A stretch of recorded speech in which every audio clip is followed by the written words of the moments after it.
ಮಂಗಳೂರಿನ ಕೊಡಿಯಲ್ಬೈಲ್ನಲ್ಲಿರುವ ಜೈಲಿನಲ್ಲಿ ಕೆಲವು ಮಂದಿ ವಿಚಾರಣಾಧೀನ ಖೈದಿಗಳು ತಮಗೆ ಬೀಡಿ ಬೇಕು ಎಂದು ಕೂಗಾಡಿ ದಾಂಧಲೆ ನಡೆಸಿದ ಘಟನೆ ಬಗ್ಗೆ ಬರ್ಕೆ ಠಾಣೆಯಲ್ಲಿ ಪ್ರಕರಣ ದಾಖಲಾಗಿದೆ.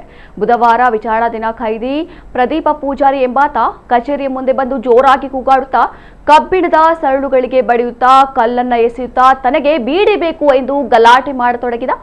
ಆಗ ಜೈಲು ಅಧೀಕ್ಷಕ ಶರಣಬಸಪ್ಪ ಅವರು ಬುದ್ಧಿವಾದ ಹೇಳಿದ್ದಾರೆ.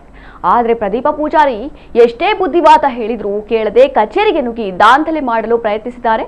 ಅವಾಗ ಕರ್ತವ್ಯ ನಿರತ ಸಿಬ್ಬಂದಿಯೊಬ್ಬರು ಪ್ರದೀಪ್ ಪೂಜಾರಿಯನ್ನ ತಡೆದಿದ್ದಾರೆ. ಬಳಿಕ ಎಲ್ಲಾ ಖೈದಿಗಳನ್ನ ಎ ಮತ್ತು ಬಿ ವಿಭಾಗಗಳ ಸಮೀಪ ಕರೆದೊಯ್ದು ಅವರಿರುವ ಕೊಠಡಿಗಳಿಗೆ ಹೋಗುವಂತೆ ತಿಳಿಸಿದರೂ ಕೇಳಿಲ್ಲ. ಪ್ರದೀಪ ಪೂಜಾರಿಯ ಜೊತೆ ಸೈಯದ್, ಅರ್ಫಾಜ್, ಇಮ್ರಾನ್ ಯಾನೆ ಇಂಭಾ, ಆಫ್ರಿದ್, ಶೇಖ್ ತಹೀಮ್, ವಾಜಿದ್ ಯಾನೆ ವಾಜಿ, ನಾಜಿರ್ ಯಾನೆ ಶಾಕಿರ್ ಯಾನೆ ಚಾಕಿ ಎಂಬ ಖೈದಿಗಳು ಕೂಡ ಸೇರಿಕೊಂಡು ಸೇದಲು ಬೀಡಿ ಕೊಡದಿದ್ರೆ ನಾವು ಕೊಠಡಿಗಳಿಗೆ ಹೋಗುವುದಿಲ್ಲ ಎಂದು ಜೋರಾಗಿ ಕೂಗಾಡಿ ಸಿಸಿಟಿವಿ ಕ್ಯಾಮೆರಾವನ್ನ ಮೇಲ್ಭಾಗದ ದಿಕ್ಕಿಗೆ ತಿರುಗಿಸಿ ಬೀಗ ಮುದ್ರೆ ಮಾಡದಂತೆ ಕರ್ತವ್ಯಕ್ಕೆ ಅಡ್ಡಿಪಡಿಸಿರುವುದಾಗಿ ಅಧೀಕ್ಷಕರು ದೂರಿನಲ್ಲಿ ತಿಳಿಸಿದ್ದಾರೆ.